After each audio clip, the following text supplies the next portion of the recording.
Boa tarde a todos. Bom ver a casa cheia. Essa mesa redonda de hoje, com os artistas Milton Machado e Otércio Caldas. E a mesa redonda vai ser mediada pela Daniela Labra, crítica de arte. Então, o assunto de hoje, como vocês sabem, é um assunto antigo, uma discussão velha, mas sempre atual, eu acho, que é se existe uma arte brasileira. E deixo a palavra, então, com a Daniela Labra. E no final vai ter perguntas do público, logicamente.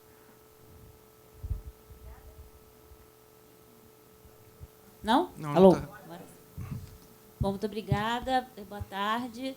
É uma honra estar aqui em companhia dos dois grandes artistas, grandes nomes da arte brasileira. E, enfim, é um prazer estar aqui também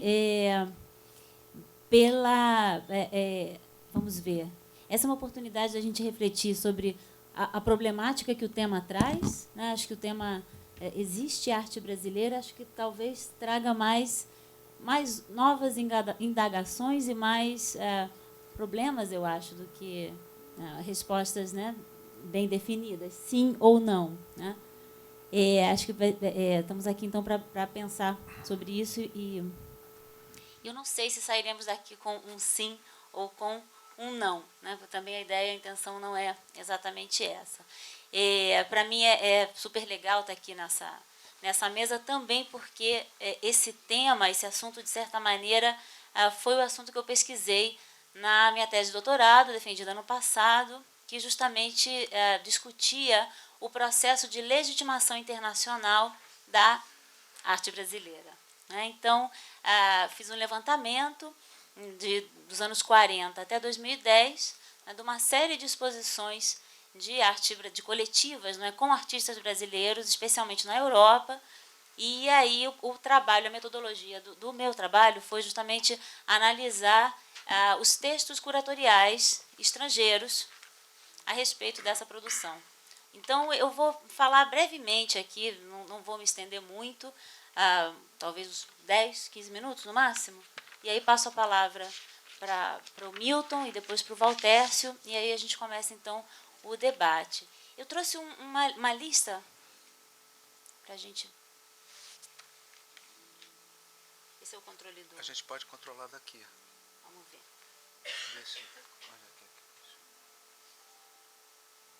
Vou fazer um teste, gente. Pronto. Eu acho que tem que apontar para o projetor. Ali.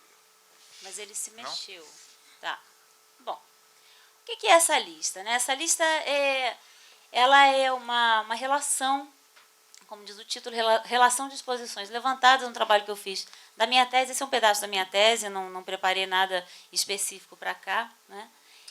Mas eu achei interessante, talvez, a gente dar uma olhada nessa lista que nos mostra uma espécie de percurso, não é, desse processo de exibição de arte brasileira fora do Brasil. E aí eu estou falando do eixo, com licença, do eixo Europa e Estados Unidos, né? E a primeira coisa, antes de eu comentar essa lista, eu queria colocar aqui, a primeira coisa que me veio à mente quando eu vi o título da mesa foi: existe arte brasileira? E aí eu pensei, mas quem faz a pergunta, né? Existe arte brasileira? Então, para quem existe arte brasileira, né?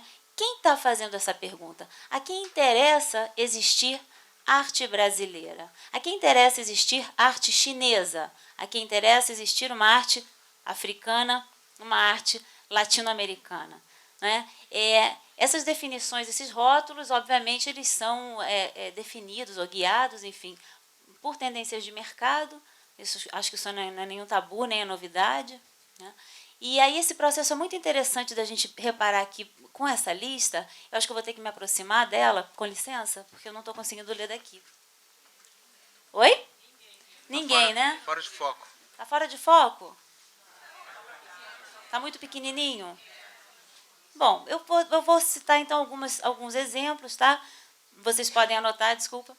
Mas a gente tem aqui a primeira exibição que eu registrei, né, ali na pesquisa, de arte de uma coletiva de artistas brasileiros fora do Brasil, digamos assim, já com uma intenção de legitimar o que seria uma produção de arte brasileira, aconteceu em 1930, sob o título de Exhibition of the First Representative Collection of Paintings by Contemporary Brazilian Artists, organizado pela Frances Ruth Grant, que era uma mulher de um industrial que cuidava de uma fundação e de um museu chamado Roerich Museum.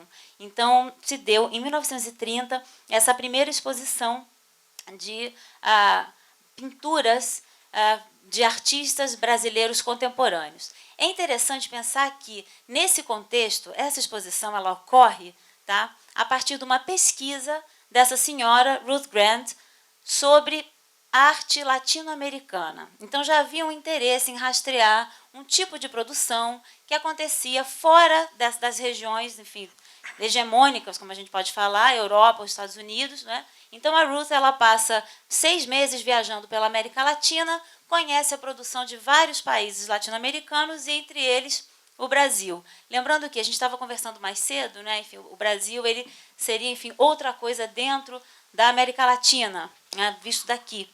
Mas é interessante como, ao se pensar, né, nessa generalização, dessa ideia geral de arte latino-americana, o Brasil está dentro. E nós aqui compreendemos também essa produção e também, por conta de todo um processo histórico, e aí o Valtércio comenta mais, se quiser também, claro, mas por conta de todo um processo histórico, enfim, a língua, etc., nós vamos, obviamente, nos destacar, enfim, ter uma diferença, um destaque nesse sentido, né? Uma diferença com o resto, entre aspas, da América Latina. Mas eu queria chamar a atenção também como que no Brasil nós temos uma tendência a enxergar a América Latina também como outro, né? Me parece. Assim como os Estados Unidos olham para a América Latina, o Brasil também olha para a América Latina. Mas vocês estando em outro país da América Latina, eu digo isso porque eu sou chilena, né? Nós olhamos para o Brasil como um grande país latino-americano. Então, a quem interessa definir as identidades, né, das artes, digamos assim, da arte, né, dentro de um rótulo, enfim, bastante geral, genérico, digamos assim. Bom, eu estava comentando aqui, então, em 1930 é a primeira vez que acontece uma coletiva de arte brasileira moderna fora do Brasil, em Nova York. Em seguida, a gente tem uma exposição muito importante chamada Brazil Builds, no MoMA, em Nova York também, em 1942, e ela foi organizada em colaboração com a Anglo-Brazilian Society, que era uma organização brasileira, enfim, acho que seria o equivalente, não sei se IBEU, né? Uma associação, um instituto cultural, Brasil e Estados Unidos. E essa exposição era uma exposição que trazia fotos de arquitetura, uma exposição bem conhecida, ela viajou também pela Europa, e ela trazia fotos de arquitetura brasileira, arquitetura moderna e arquitetura, se eu não me engano, colonial e barroca também, e são fotos que fazem parte da coleção do MoMA. Então, nos anos 40, se eu não me engano, em 39, enfim, o MoMA já faz essa coleção de fotografias de arquitetura brasileira. E essa exposição, então, ela vai acontecer em 42 e vai itinerar posteriormente para a Europa. E aí, então, em 44, que é justamente o momento em que essa pesquisa que eu fiz, eu não vou ficar aqui 5 horas falando da minha pesquisa, mas a minha pesquisa, justamente, ela começa, então, a partir de 1944, ela começa de fato, né, eu estava investigando, para quem chegou depois, estou falando rapidamente aqui da minha investigação sobre esse processo de legitimação da arte brasileira fora e a construção de um discurso estrangeiro acerca do que seria uma, entre aspas, arte brasileira. Né? Porque o que define a arte brasileira? É o sensorial? É o sensual? É o exótico? São as cores? O que é uma arte brasileira? Né? Existe arte brasileira? A quem interessa que exista uma arte brasileira? Eu volto de novo à pergunta. Então, eu vou pontuar, já que está péssimo, não dá para a gente ler, eu vou pontuar, então, essa exposição em 44, que é onde eu começo a discussão desse trabalho, que eu espero que vire um livro, não sei. E é interessante porque essa exposição, chamada Exhibition of Modern Brazilian Paintings, ela teve a participação de 70 artistas brasileiros, 70 pintores modernos, mas a gente tinha ali desde de Cavalcante, Anita Malfatti, até pintores, enfim, do início do século XX. Era uma coisa, enfim, não havia exatamente um recorte curatorial.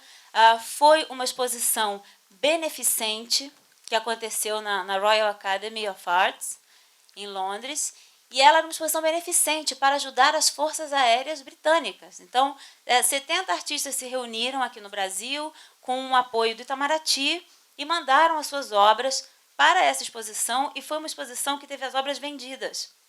E o dinheiro arrecadado por essa exposição ficou para a Força Aérea Britânica, para ajudar. A exposição aconteceu em 1944, então era uma forma de ajudar, enfim, a nação aliada, né? E assim começa. Então, essa é a primeira exposição coletiva de arte brasileira na Europa, que se tem notícia entendida como tal. Não estou falando de exposições individuais, enfim, já alguns modernistas já tinham tido as suas exposições em Paris, nos anos 30, mas não estou falando disso, estou falando da primeira coletiva de arte brasileira. Então, bom, aqui eu começo a falar um pouco mais do ponto do que a gente está falando aqui, né? do que a gente está refletindo aqui. Essa primeira exposição, em 1944, ela tem um texto curatorial do Sacheverell Sitwell, que era um crítico inglês muito conhecido na época, e também do Rubem Navarra, que era carioca, se não me engano, mas, enfim, brasileiro, né? E aí era muito interessante ver o texto desse crítico inglês, como que ele coloca as bases, na verdade, de todo um discurso que vai, eu diria, permanecer quase que até hoje. Não exatamente até hoje, porque é um discurso que se atualiza, se moderniza, se globaliza, né? Mas ele, naquele momento, ele, muito cuidadoso ao falar dessa produção de arte brasileira, uma arte exótica que ninguém conhecia, latino-americana, né, ele tinha muito cuidado ao indicar que, sim, havia um potencial ali naquelas obras para que elas, no futuro, trouxessem algo novo. Novo que seria que pudessem deixar de ser cópia de uma arte europeia ou deixar de ser algo quase, ele não falava naif, mas era quase naif, né? Então, havia um lugar muito difícil de ser ocupado, então não havia lugar para essa produção que não fosse europeia ou americana, né, na época, porque ou era uma cópia ruim de uma arte europeia, ou era uma arte quase pueril, né, exótica e pitoresca. Então, durante bastante tempo, se associava essa arte latino-americana, e aí a arte brasileira no meio, tá? Geral, como sendo ou uma cópia ruim, europeia, ou então uma arte pitoresca. E aí foi muito interessante fazer todo um levantamento, foram mais de 50 textos curatoriais que eu fui analisando na pesquisa, e aí é muito legal, na verdade, ver que, a partir dos anos 70, com a exposição Information, em Nova York, novamente, nós vamos ter, então, aí o começo de um interesse por trabalhos que não eram apenas europeus ou norte-americanos, mas aí já começando a haver, então, uma discussão sobre essa produção que existia fora desses centros hegemônicos, não é? Como contendo elementos que eram originais, mas que também se encaixavam, ou que não é que se encaixavam, mas que se articulavam junto com interesses e discursos que aconteciam não apenas no Brasil ou na Europa ou nos Estados Unidos, mas, enfim, um mundo que estava já em vias de globalização, né, cada vez mais, e, portanto, a produção artística de diversos lugares, inclusive do Brasil, ela também surgia como um contraponto, né, como abertura para possibilidades de diálogo e também trazendo questões bastante originais.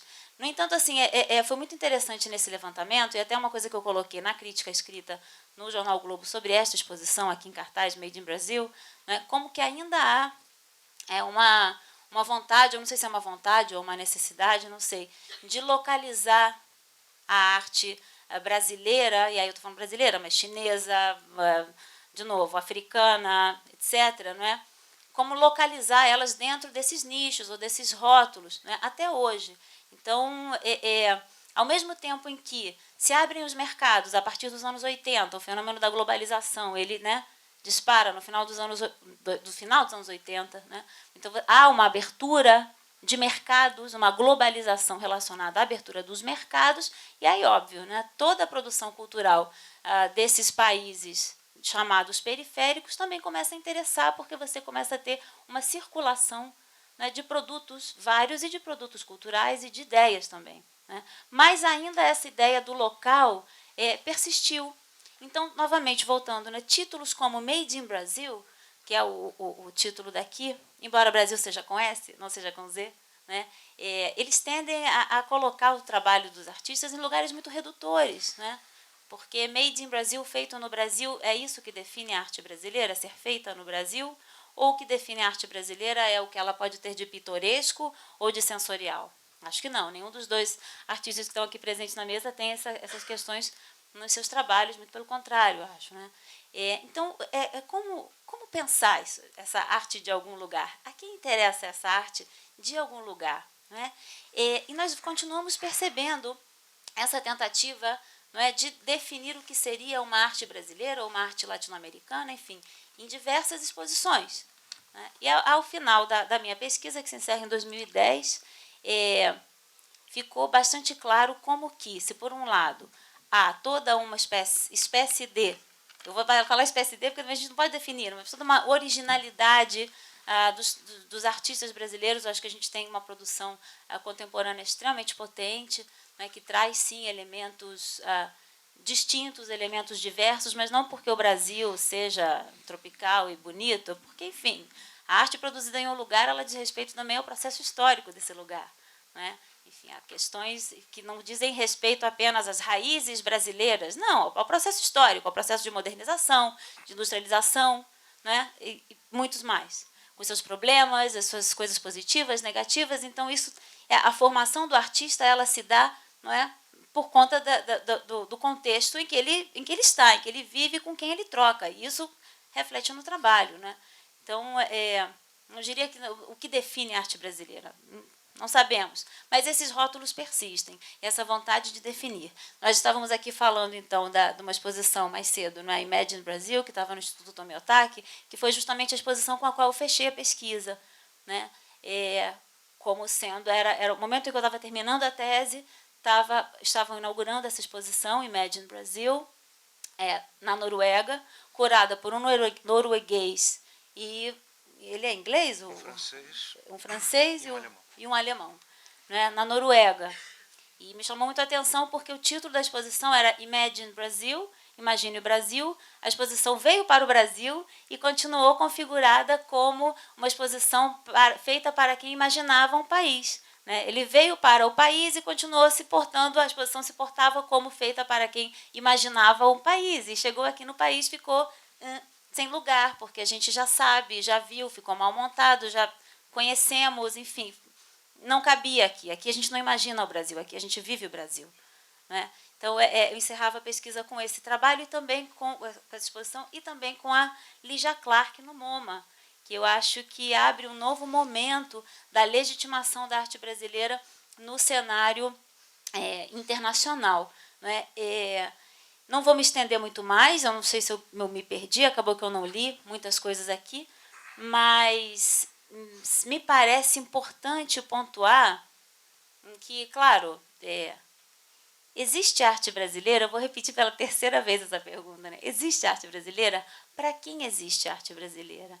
Né? A gente sabe que o fenômeno de mercado dos últimos tempos tem sido a arte chinesa, por exemplo, e que a arte brasileira, aqui no Brasil, muito defendida por galeristas e super queridos galeristas, por favor, tá? Aqui a gente tem um problema no Brasil que a gente fala de galeristas, as pessoas já falam, ai, tá falando bem do mercado, ai, vendido, tá falando mal do mercado, ai, demonizando o mercado. Eu acho que temos também que ser um pouco mais maduros nesse sentido, né? Então, assim, é fato que no Brasil se discute muito o boom da arte brasileira lá fora. Mas esse boom da arte brasileira lá fora, eu acho que é muito mais interno do que lá fora. Né? Já num levantamento feito recentemente, a arte asiática justamente é o que mais tem venda, o que tem saída nos mercados internacionais. E a porcentagem de venda de arte brasileira é ínfima, comparado. Mas isso não significa que não haja excelentes artistas, uma grande produção, não é? Eu acho que o mais importante seria para nós, nesse momento, talvez não é discutir tanto se há um boom da arte brasileira lá fora, o boom da arte brasileira aqui dentro, como nós vendemos e tal. O mais importante, eu acho que nesse momento, que ainda carece muito, e é justamente para a gente poder desmistificar ideias sobre arte brasileira construídas desde o exterior, desde o estrangeiro, seria justamente incentivarmos o quê? A circulação e a publicação de trabalhos de crítica de arte que acompanhem os trabalhos dos artistas, não é? Cada vez mais para fora do Brasil. O que acontece e o que está acontecendo, o que já acontece há algum tempo já, é justamente a construção e a legitimação de um discurso sobre a arte brasileira de fora para dentro. Enquanto que nós temos uma produção aqui que já é bastante grande, de críticos jovens e críticos de outras gerações também. Eu faço parte, acho que, uma geração, né, terceira ou quarta geração de críticos que estão aí trabalhando, né, constantemente, não é? Mas a nossa produção, ela ainda não tem a mesma visibilidade ou legitimidade lá fora. Quando eu falo lá fora, são os centros ainda hegemônicos. A periferia acabou, não tem mais ideia de periferia. Tem. Desculpa, mas tem. Né? Não somos aquela periferia, mas, enfim, somos uma periferia bastante central, mas tem. Então, os discursos continuam sendo legitimados lá fora acerca da produção daqui, são os discursos que são produzidos lá.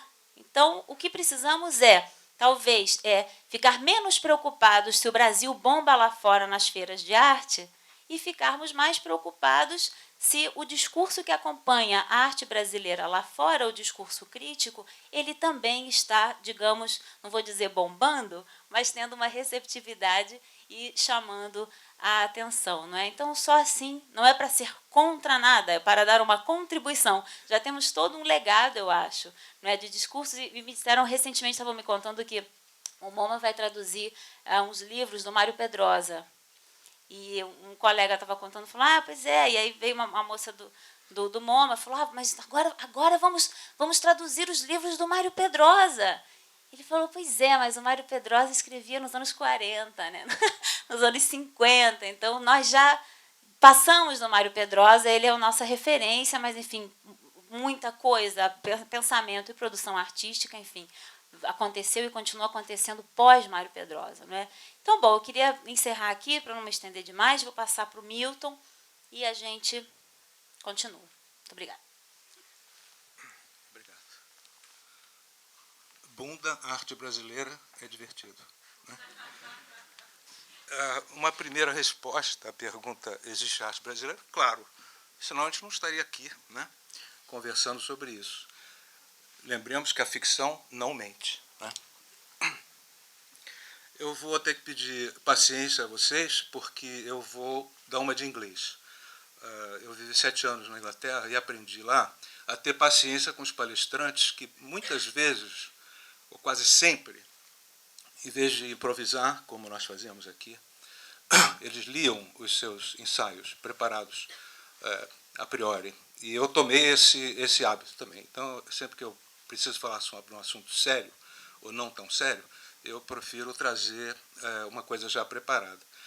Antes de falar do que eu vou ler, eu vou fazer um comentário sobre um trabalho de um artista belga chamado Francis Alice, que participou de uma exposição que eu não sei se continua tendo novas edições, chamava-se Insight, que é uma exposição que ocorria, ou se ocorre, não sei, na cidade mexicana de Tijuana, que é vizinha à cidade norte-americana de San Diego. E o tema principal desse evento, que envolvia exposições, mas outras coisas também, era justamente a fronteira. Né? Alguns brasileiros já participaram dessa exposição, Rosângela Renaud, Maurício Dias e Walter Hedweg, Felipe Barbosa e outros, que eu não me lembro. O tema e a abordagem que era comum era justamente sobre a fronteira, né? Como lidar com esse problema que é mais do que cartográfico, que é alfandegário, que é ideológico, que é político. Né? O Francis Alix, que é um artista que eu acho incrível, acompanho o trabalho dele com grande interesse, ele fez o seguinte trabalho. Ele foi de Tijuana para San Diego, mas não atravessando a fronteira. Ele fez assim, né, partiu de Tijuana, deu a volta ao mundo e chegou a San Diego. Né? Ou seja, ele, não é que ele não tenha dito não existe a fronteira, não existe a fronteira, existe. Mas ele, literalmente, ele cagou e andou, já que falamos de bunda, de coisas assim, eu vou falar outras coisas piores hoje. Ele, não é? Ele cagou e andou de avião, andou de trem, andou a pé, que, aliás, é uma prática dele andar. Né? Então, vejam, essa atitude que causou um espanto incrível entre os curadores da exposição, de certa forma, se repete numa atitude minha, que, em 1999, eu fui convidado para participar de um debate, uma mesa redonda, mais do que isso, uma conferência com, se não me engano, 6 ou 7 participantes, todos latino-americanos, mexicanos, colombianos, bolivianos, um brasileiro, que era eu, e tinha um inglês também que participava, chamava-se Neighboring Shores, algo como costas vizinhas, margens vicinais, algo desse tipo, assim, Neighboring Shores, que aconteceu no ICA, Instituto de Arte Contemporânea, em Londres, em 1999. Eu vou pedir ao pessoal para ligar aqui a minha apresentação. O texto que eu apresentei em 1999 no ICA chamava-se The Funnel Gang Has Arrived, ou seja, traduzindo, eu vou apresentar uma tradução do texto, original em inglês, Chegou a Turma do Funil. Vocês devem reconhecer isso, né? Cantado por Elis Regina, Chegou a Turma do Funil, né? Todo mundo bebe, mas ninguém dorme no ponto, etc, etc. Então, eu vou ler, se vocês me concederem a sua paciência. Será que eu tenho que ficar segurando isso aqui? Não, eu que te dei, não. Eu posso usar esse aqui, né? Está funcionando? Tá. Então, assim como o recorrente lá nesse evento, quase todos, se não eu, né, eu fui o único que não fiz uma abordagem afirmativa da questão latino-americana, que era o tema, né, discutir a condição, seja qual seja a qualificação disso, de arte latino-americana. E eu destoei, né, eu desafinei o coro dos contentes, causando um rebuliço danado, porque eu destoei. Eu vou ler, então, para vocês. Tá? Chegou a Turma do Funil. Deixa eu ver como é que funciona isso aqui. É só apertar, né? Minha língua é minha pátria. São palavras do poeta português Fernando Pessoa. O verso vem repetido em uma canção do compositor brasileiro Caetano Veloso. Se há alguma lógica na poesia e na música, e se um homem ou uma mulher fala mais de uma língua, todas as línguas que fala são o mesmo e o próprio país. Para lá, né? Não é esse. É, esse aí. Desculpa, eu tenho que me acostumar com esse. Take Me to the River.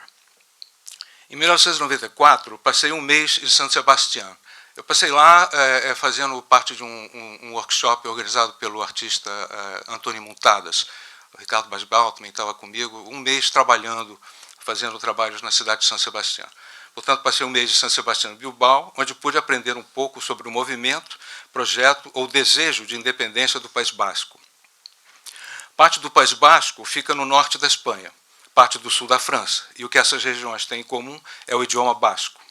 Fiquei surpreso ao saber que menos de 30% dos bascos realmente falam o idioma basco. As origens do idioma basco são desconhecidas.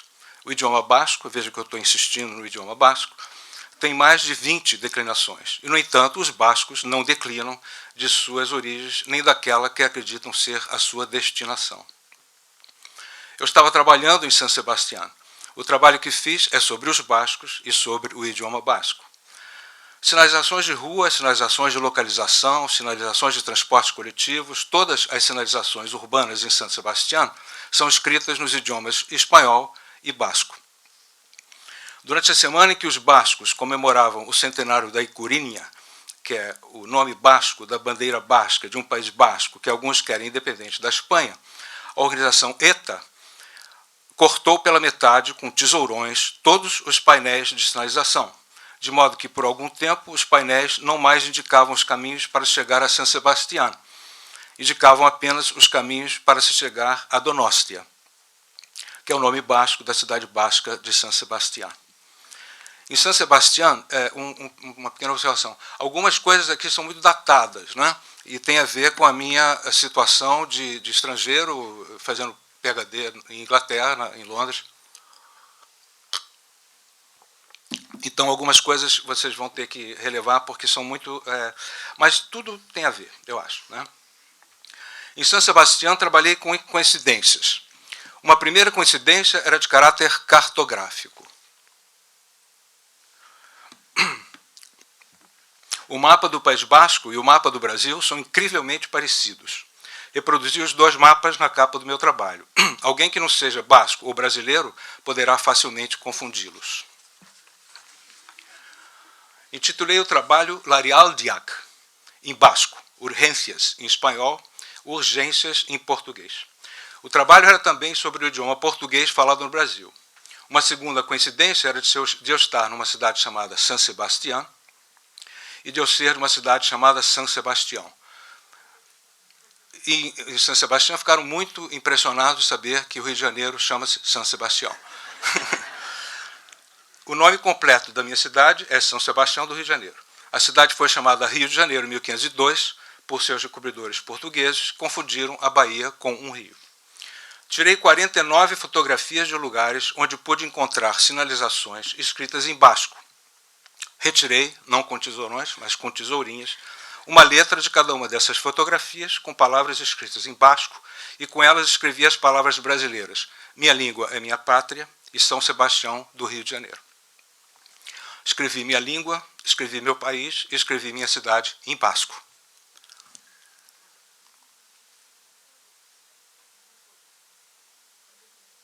Ué. Basco. O que houve? Ô, técnica, o que houve aqui? Ah, tá bom. Não está errado. Ih, não fazia parte do... Está errado.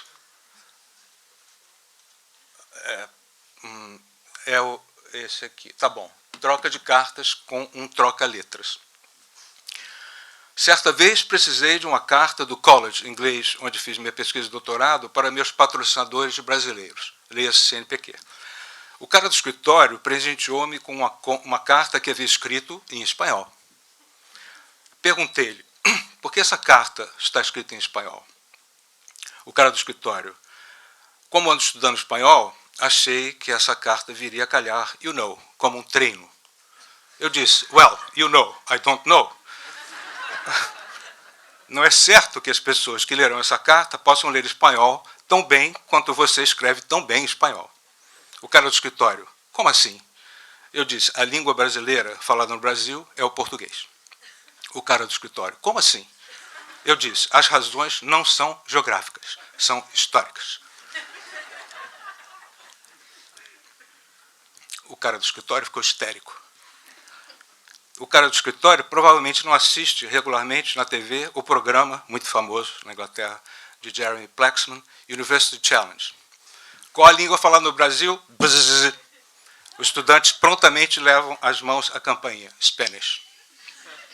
Essa pergunta sempre funciona como eficaz armadilha. Arte que me faz gozar. Isso no original é Art That Makes Me Come. Né? Quando lido em inglês, com sotaque brasileiro, com a devida sensualidade, me come, pode soar como a expressão brasileira me come, faça amor comigo. Arte que me faz gozar. Para brasileiros e para aqueles e aquelas que falam português, arte é mulher, a arte.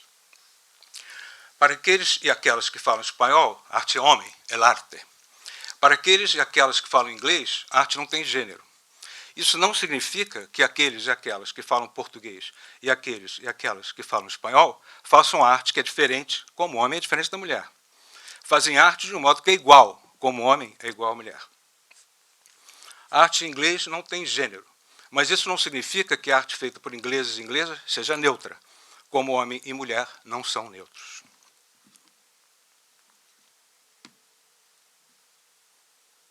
Tem como vocês passarem aí para mim, se eu fizer um sinal daqui, ou não?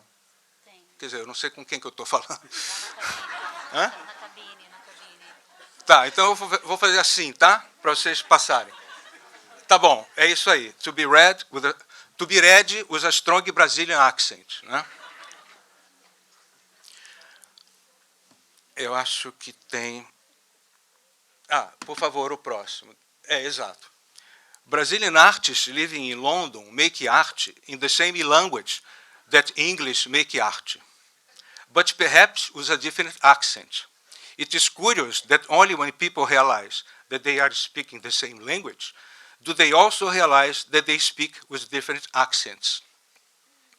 If art is my country, art is your country, where the language spoken is art. If art is your country, art is my country, where the language spoken is art. Próximo, por favor. Para ser lido com forte sotaque inglês. Artistas ingleses morando no Brasil fazem arte na mesma língua em que brasileiros fazem arte, mas talvez com um sotaque diferente. É curioso que as pessoas só percebam que estão falando com sotaques diferentes quando percebem que estão falando a mesma língua. Se arte é meu país, arte é o seu país, onde a língua falada é arte. Se arte é seu país, arte é meu país, onde a língua falada é a arte.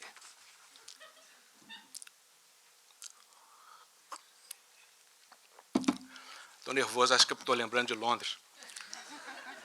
Próximo, por favor. Próximo. Trocando um acento pelo outro. Vocês estão vendo o funil, né? Chegou a turma do funil. Accent, em inglês, traduz acento. A palavra acento, quando falada, soa como duas coisas diferentes. Acento, escrita com C, traduz accent, o vocábulo inglês para pronúncia, sotaque. A palavra homófona acento, escrita com dois S, traduz o inglês seat, que pode referir uma cadeira, uma poltrona, um sofá, um banquinho. Mais genericamente, assento pode significar um lugar qualquer que se ocupa. Artistas brasileiros vivendo em Londres fazem arte com um acento, com C, accent, diferente, sentando-se ou assentando-se em um acento, seat, diferente. Arte é um lugar qualquer que se ocupa. Arte soará diferente em lugares diferentes. Mas isso não é apenas porque os lugares são diferentes. Isso é porque arte fala sobre o lugar, tanto quanto fala sobre a diferença. Arte não é sobre assentos, seats. Arte é sobre lugares, sites. O acento com C da arte não é a fala. O acento com dois S da arte é a escrita. Próximo, por favor. Qual a língua falada no inferno? Bzzz. Tendo suas dificuldades, aí é uma coisa bastante específica, tendo suas dificuldades em entender de que diabos minha escrita se tratava, professores do college, onde fiz minhas pesquisas de doutorado, encontraram a explicação, justificação e classificação que mais facilmente explicavam, justificavam e classificavam suas dificuldades, e entender de que diabos minha escrita se tratava. Citação de um cara qualquer do escritório, na verdade, do chefe de departamento. Provavelmente o que Milton anda escrevendo é alguma peça de realismo mágico. Provavelmente, já que andei escrevendo sobre e na companhia de filósofos ocidentais, com um acento diferente, sentado em assentos diferentes, eu acabei fazendo com que os filósofos soassem ainda mais magicamente, os mágicos ainda mais filosoficamente, e a magia de suas filosofias ainda mais realisticamente. Ou talvez eu mesmo não esteja sendo realista. A verdade é que precisei recorrer a todo tipo de truques de mágica para entender, explicar, justificar e classificar de que diabos aquele college se tratava. Próximo, por favor.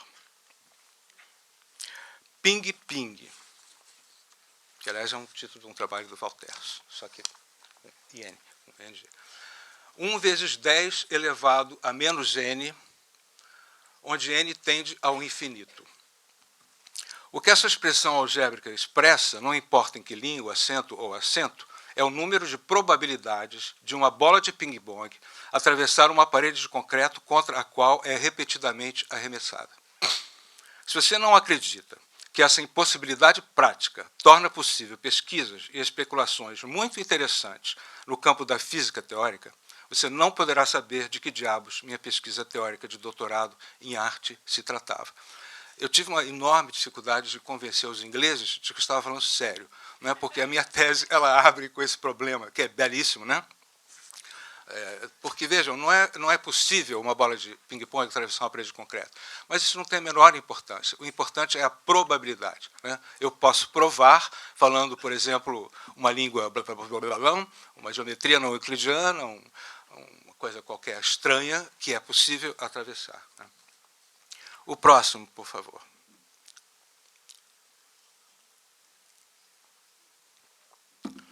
Pong-pong e outras recriações do arremesso nacional. No original, National Thrust, que é próximo de National Trust, que traduz patrimônio histórico. Aqui um seu arremedo traduzido como arremedo nacional. Alguém poderia me explicar por que estudantes estrangeiros pagam mais do que o triplo das taxas acadêmicas pagas por um colega britânico ou europeu, mesmo quando todos compartilhamos dos mesmos assentos acadêmicos, seats, e as nossas artes compartilhem dos mesmos lugares, sites? Trata-se de um simples truque mágico de acentuação ou de algum tipo de realismo matemático? Próximo, por favor. Action Pointing. Action Pointing é um título de um ensaio belíssimo de Derrida, que eu aconselho ler, que está The Truth in Painting, La vérité en peinture. Alguém perguntou ao pintor americano Jackson Pollock se haveria uma arte americana.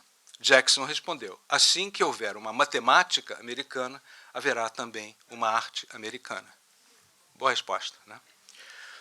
Há, de fato, algo chamado Art in America, que, de fato, é algo americano, assim como o CIA. E há também algo que em inglês se chama Art Forum, mas que não é exclusivamente americano. São nomes de revistas, né?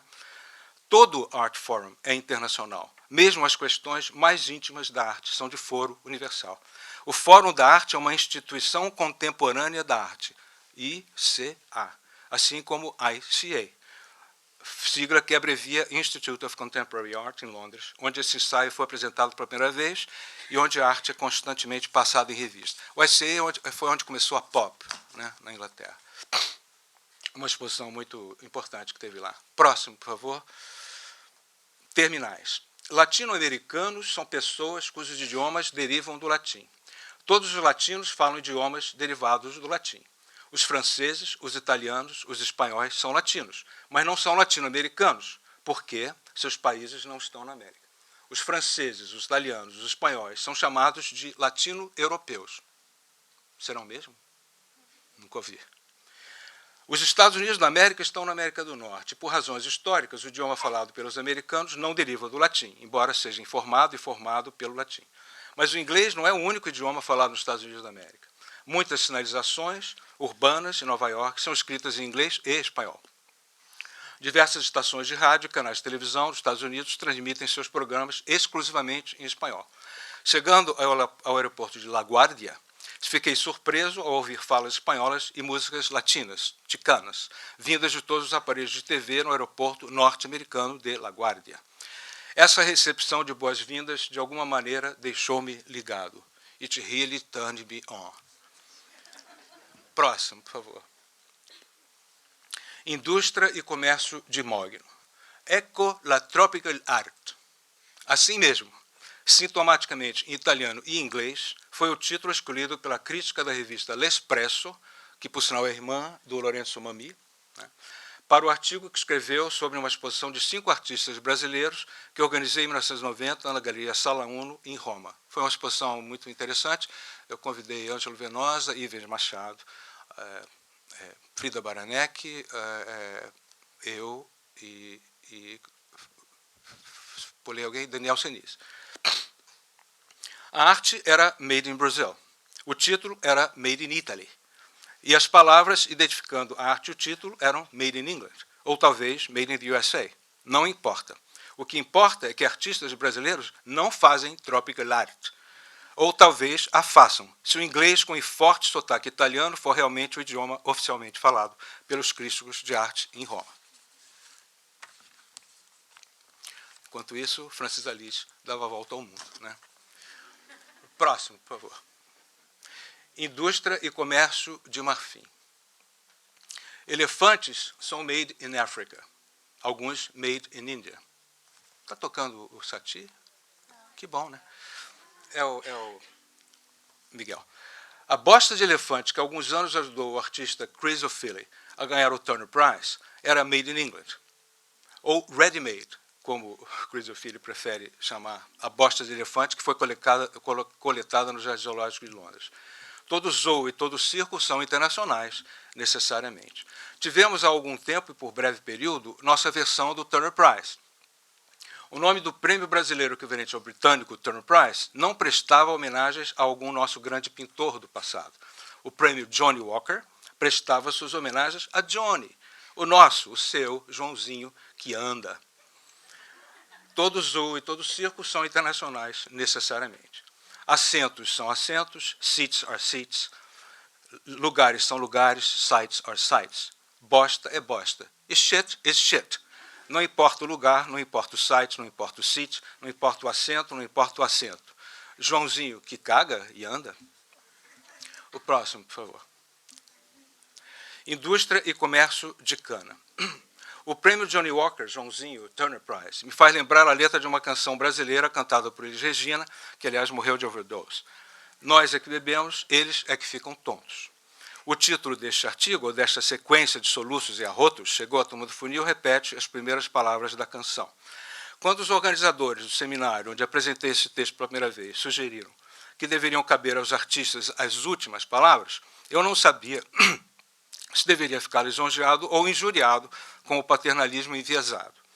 A turma do funil é uma gangue, cujos membros são eles que ficam tontos e que pensam que a eles deveriam caber as últimas palavras.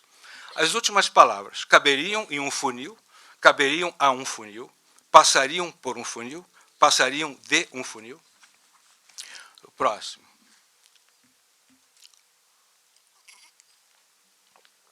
Algumas últimas palavras, ou quase. Nos anos 70, críticos importantes como Frederico Moraes e Aracy Amaral fizeram algumas tentativas de equacionar histórica e teoricamente a arte brasileira com a arte latino-americana. Outro influente crítico brasileiro, Roberto Puntual, cunhou a etiqueta geometria sensível, categoria que incluiria a obra do pintor uruguaio Joaquim Torres Garcia e a dos artistas concretos e neoconcretos brasileiros dos anos 50 e 60, tomadas como modelos para os trabalhos de fatura geométrica que vinham sendo produzidos por artistas contemporâneos brasileiros e latino-americanos. Nada de errado com tais tentativas, mas elas provavelmente dizem respeito mais às sensibilidades e sensitividades pessoais e privilegiadas dos próprios Frederico, Aracy e Roberto do que dizem respeito a uma geometria latino-americana, ou arte latino-americana. Geometria, pelo que sei, é grega, e arte, pelo que sei, é arte. E fogo é fogo. Todos os trabalhos em exibição na mostra Geometria Sensível foram destruídos pelo fogo, quando o MAM, Museu de Arte Moderna de Janeiro, foi destruído pelo fogo em 1978. Continua em chamas, né? Próximo, por favor. Dropping in the water. Há com certeza algo chamado arte latino-americana. Trata-se de arte produzida por artistas latino-americanos. Mas não há nada de especial nisso aí, a não ser que a origem, o lugar ou a diferença que se queira enfatizar seja a América Latina, e não a arte. Não haveria nada de especial nisso aí, mesmo que tivéssemos, por exemplo, arte produzida por homens latino-americanos que são carecas, mas exibem vastos bigodes. Ou arte produzida por mulheres latino-americanas que são gorduchas, mas já estão de dieta. Ou ainda arte produzida por artistas latino-americanos que são dentistas, mas apenas em regime de meio expediente, etc. Quando estou no Brasil, nunca penso em mim mesmo como artista brasileiro. Quando eu era jovem no Brasil, nunca pensei em mim mesmo como um YBA. O YBA abrevia Young British Art, que é arte jovem inglesa, ou britânica, né? Um movimento importante recente lá. Quando estou na Argentina, ou no Chile, ou no México, ou na Venezuela, etc., posso eventualmente ser levado a pensar em mim mesmo como um artista brasileiro. Quando estou na Europa, ou nos Estados Unidos, etc., posso eventualmente ser levado a pensar em mim mesmo como um artista latino-americano. são vocês. Sejam vocês o que ou quem forem, etc., que me tomam por um artista latino-americano. Portanto, o problema é seu. Não, não é não. O seu problema é que eu sou um artista full-time, em regime de tempo integral.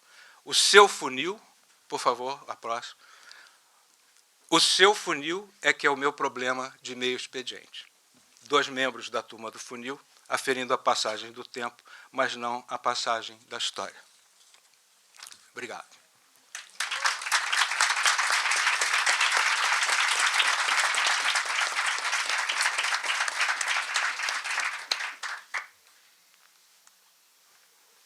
Boa tarde.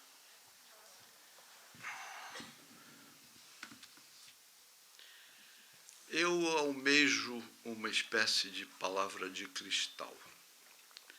Uma palavra que seja tão clara e tão objetiva que nos faça ver através dela. E eu digo isso porque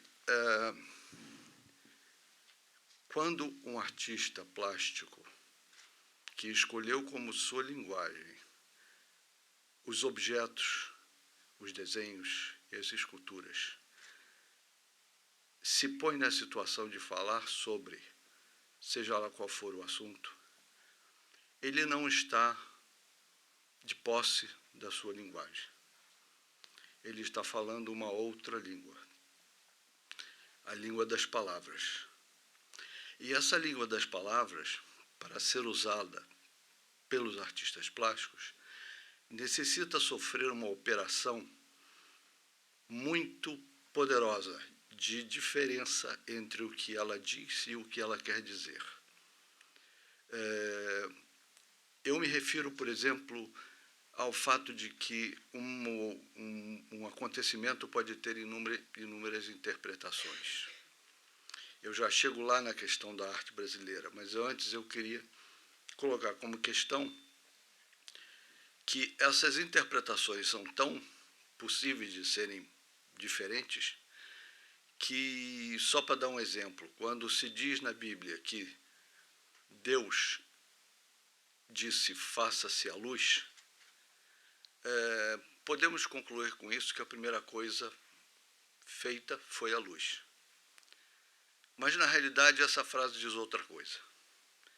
Na realidade, essa frase diz que uma coisa surgiu antes da luz. Porque quando Deus diz faça-se a luz, na realidade o que está sendo dito é que a linguagem veio antes da luz. É um pouco isso que nós estamos falando aqui. É de um rótulo absolutamente superficial e necessário. Necessário a quem?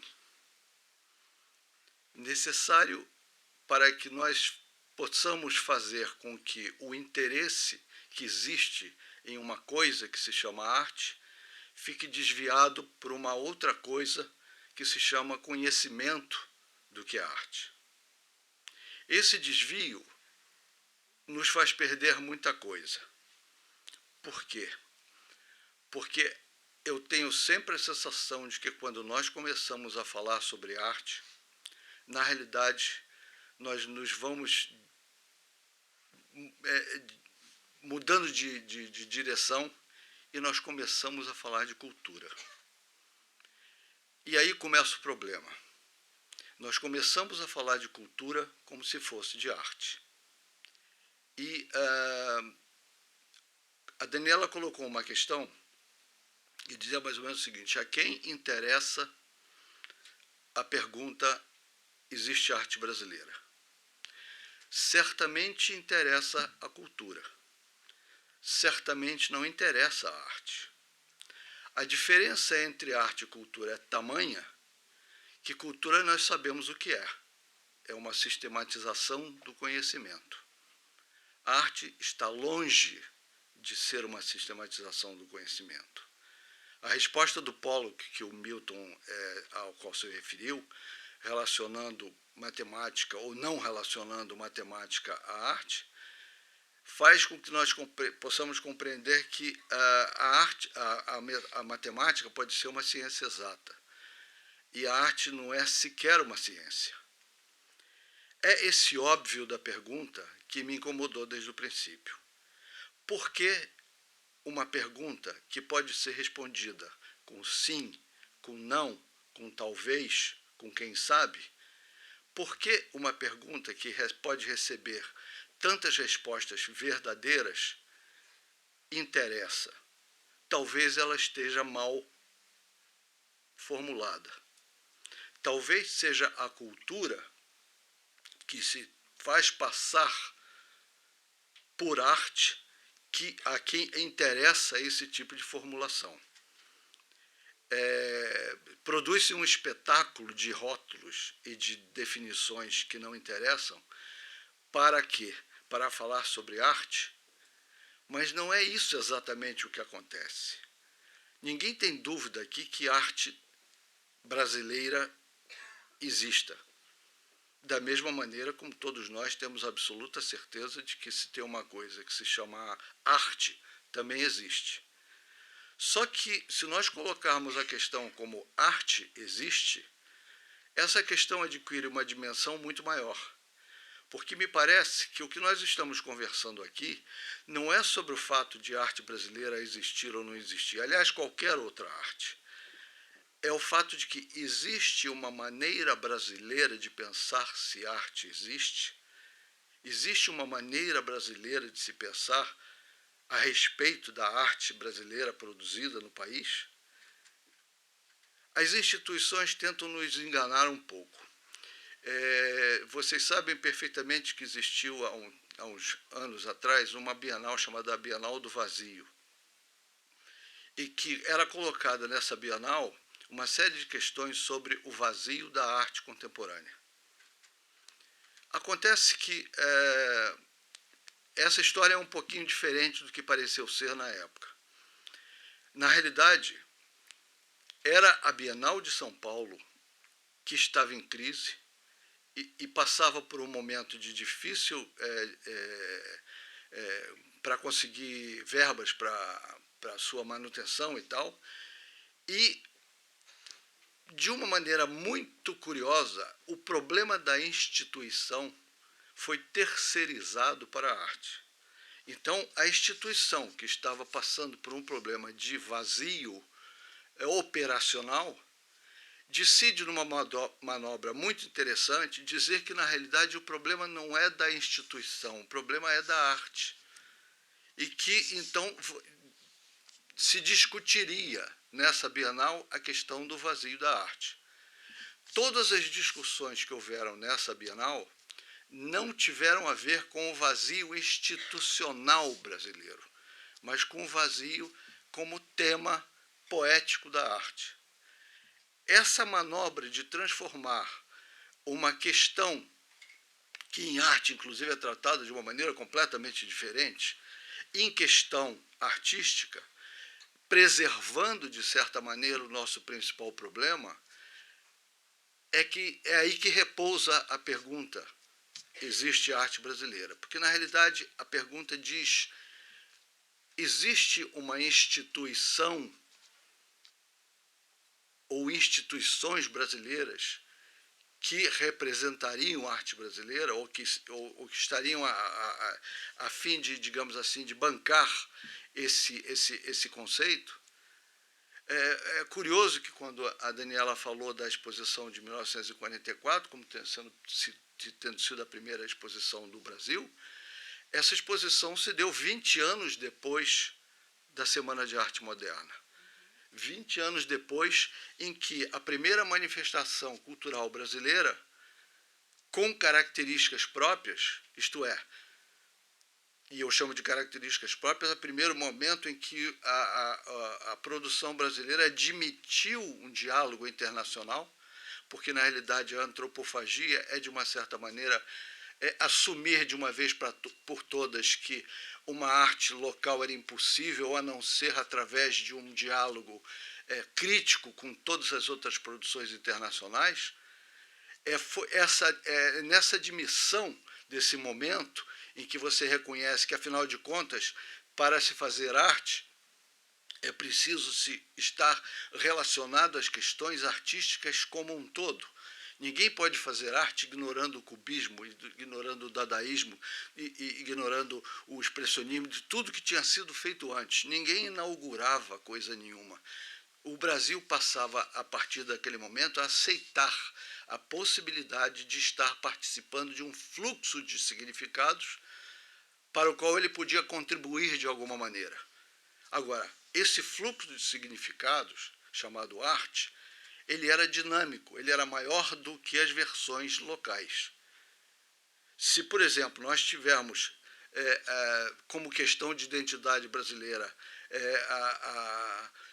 a possibilidade de acreditar que uma produção local é capaz de suplantar uma produção internacional, nós só podemos admitir isso no momento em que essa produção local se recusa a conversar com as produções ou com o mundo cultural em geral. Isto é, se um índio pode fazer arte tipicamente brasileira, é porque a arte do índio se recusou absolutamente a conversar com qualquer outra arte. É porque, por exemplo, se um esquimó tem uma arte específica dele, e ele tem uma arte específica, é porque aquela arte se consolida, porque ela se nega a qualquer outra conversa. Então, não é o caso, até a Daniela se referiu a isso, não é o caso do nosso século XX. Né? Quando nós estamos aqui em 1940 com o Brasil Built, que é aquela exposição que ela se referiu, é muito curioso que ali a melhor arquitetura do mundo na época era feita pelos brasileiros. Né? O Corbusier estava por aqui, eu acho que existia uma questão, e em nenhum caso, e só foi possível fazer o começo de uma arte brasileira quando nós nos livramos, de uma certa forma, do estigma colonial. Né? Quer dizer, não se queria mais, como o IFAM na época acreditava, achar que só temos que preservar as construções coloniais, e eu duvido que as construções coloniais tenham sido tipicamente brasileiras, que elas eram, na maioria das vezes, cópias portuguesas, né, ou italianas, alguma coisa assim. Mas, de qualquer maneira, é o seguinte, o Brasil consegue fazer uma arquitetura específica e qualificada no momento que ele se recusa, ou no momento que ele assume a possibilidade de negar, né, um passado que era como se fosse uma raiz, e não era. Né? Não era uma raiz, era só um passado. Né? Então, a questão da arte brasileira, se tem a ver com a identidade, ela é muito curiosa, porque eu, como artista, me coloco a seguinte questão. Se existisse uma arte tipicamente brasileira, eu seria a primeira pessoa a lutar contra ela. Eu seria a primeira pessoa a lutar contra ela, não que eu não considerasse que características de arte estariam presentes na minha obra. Elas estariam de qualquer maneira. Todas as limitações e todos os privilégios, se é que existem, de uma produção brasileira ter suas características, se deve às dificuldades que nós passamos, a isso que nós estamos tratando aqui, isto é, das instituições não serem suficientemente sofisticadas para suportarem uma produção sofisticada brasileira, e essa diferença entre a qualidade da produção artística brasileira e a incipiência das instituições que cuidam ou deveriam cuidar da arte brasileira, é aí que está a questão. Então, eu acho que se existisse uma arte brasileira e essa arte brasileira significasse alguns parâmetros que deveriam ser considerados, talvez eu achasse que essa produção deveria receber uma crítica muito forte. E eu digo a vocês, eu deixaria de ser brasileiro tentando tipicamente me livrar dessa questão, isto é, também a crítica que um artista brasileiro faz à própria arte brasileira não estaria incorporada como também uma prerrogativa brasileira? Então, vejam vocês que a questão toda se resume não simplesmente a um rótulo, mas uma manipulação de significação de instituições que são incapazes de dar conta de um processo artístico que hoje em dia é sofisticado o suficiente, felizmente, para poder até mesmo superar os limites que tentam impor a essa produção.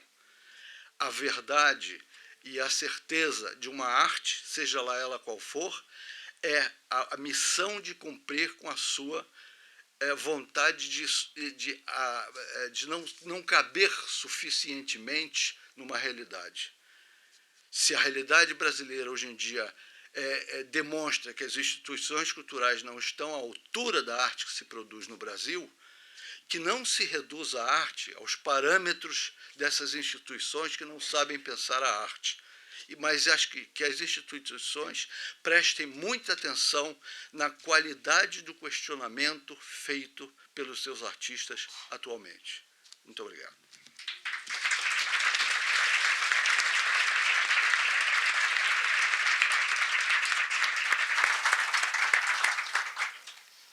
Bom, muito obrigada.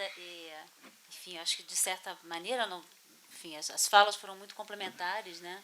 Acho que elas se unem aí em vários pontos. Acho que é quase um senso comum que, enfim, existe arte brasileira, é muito mais do que uma questão de sim ou não, né? E os dois colocaram super bem, enfim, a dificuldade de responder essa questão. E eu queria colocar aqui que o Valtércio menciona, né, que a exposição que ocorreu em Londres, do Brazilian Paintings, sim, ela de fato aconteceu 22 anos depois da Semana de Arte Moderna, e não há nenhuma referência no texto do crítico inglês a respeito dessa produção, né, que houve em 22.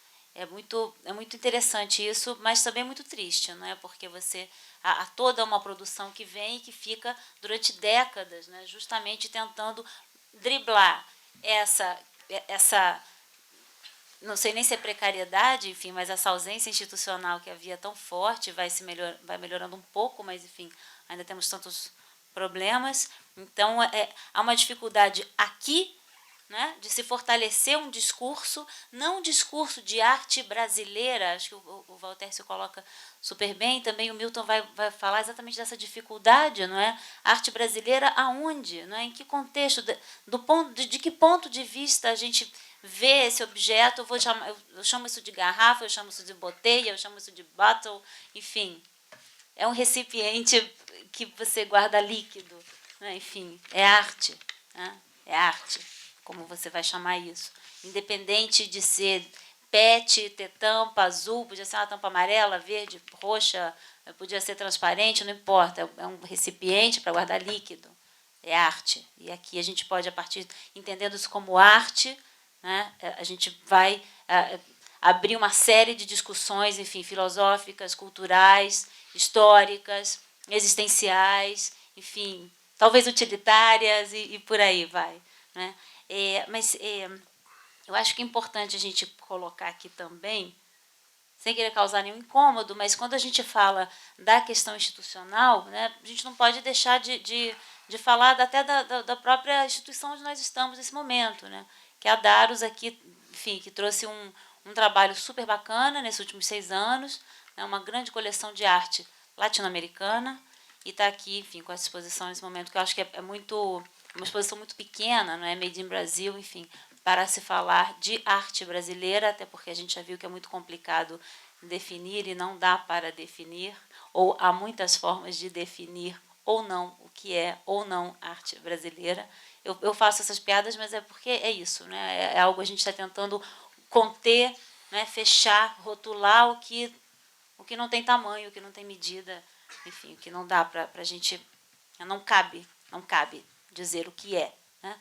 Mas aí a gente está aqui na Daros nesse momento. Eu gostaria realmente de abrir aqui um pouco para essa reflexão, sendo muito respeitosa, sim, especialmente com o Dominique, que é o diretor que está aqui, e com todos os presentes, e conosco, né, com os artistas que estão nessa exposição, que traz excelentes trabalhos. Acho que é uma exposição que reúne um conjunto de obras aí, e muitas delas pouco vistas, né, como a maioria dos trabalhos do Antônio Dias, por exemplo, são trabalhos que a gente tem pouquíssimo acesso, e me dói, como pesquisadora, como crítica, como apreciadora de arte contemporânea e estudiosa dessa arte brasileira, né, mas da produção que se engendra aqui, né, vamos falar isso. Me dói ver essas obras que, enfim, estarem aqui e que, enfim, infelizmente não ficarão aqui, né, porque justamente nessa precariedade institucional colocada pelo Valtércio, me parece que um dos mais graves problemas é a gente não conseguir sistematizar, por exemplo, uma historiografia, né? Essa precariedade institucional nos impede de termos uma constante produção de publicações, de discussões, de debates, não é, que formam, então, que uma historiografia, né? Registro, temos registros das obras, registros dos discursos, registros dos debates. E aí, ao termos aqui a Casa Daros, né, que infelizmente, enfim, parece que de fato nos deixará no final do ano, né, abre-se mais um buraco, né, um buraco institucional, um buraco também no circuito cultural da cidade. Me faz pensar também, aí, com todo respeito, né, mesmo, mas me faz pensar isso que a gente está falando. Né? Aqui interessa pensar em arte brasileira, existe arte brasileira, e a gente está aqui numa instituição que pensa, é feita para pensar, não é? Não só arte brasileira, mas arte latino-americana, e criar um diálogo, abre uma série de possibilidades e, de repente, esse diálogo ele vai se fechar. Então, assim, existe arte brasileira? Para quem existe arte brasileira? Para quem existe arte latino-americana? Porque se, de fato, há uma vontade em discutir, pensar, não é? E trazer a público obras de super difícil acesso, né, para que a gente possa provocar o quê? Discussões, criar um novo público, formar pessoas no sentido muito amplo, não é mesmo? Porque eu acho que toda arte ela tem esse poder, de certa forma, transformador mesmo. Né? Eu acho que a arte, bom trabalho de arte, ele tem esse poder transformador. É pequenininho, é pouquinho, não é?